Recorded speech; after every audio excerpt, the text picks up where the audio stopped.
para makasugakon sa inadlaw-adlaw nga obligasyon sulod sa upat ka suok diha sa atong kliyente.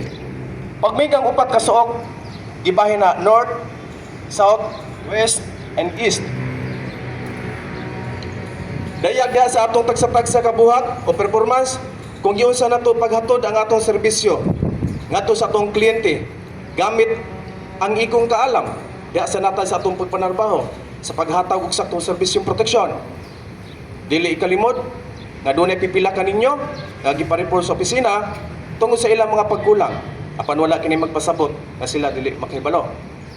Ug tungod ni ana ang opisina sa walay pagkaluya nagahimo og mga pamaagi sama sa nagkalain-lain nga training giya para kitang tanan ang magdungan og lambo. Dili natugol ang mahimong eksperto sa industriya apan pinagi sa pagbaton og gamay kaalam ug walay hunong ang pagtuon makatabang unta kanato nga makaginhawa og gamay sa oras nga makasugat kita kalisdanan nga makapamaniho nato sa pagsulbad niini.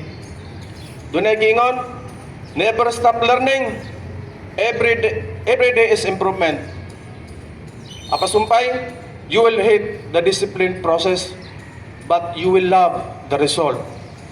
Busa, isip magbalantay, magbinantayon kita daw sama sa usa ka agila. Muliho kita daw sama sa usa ka kalapati.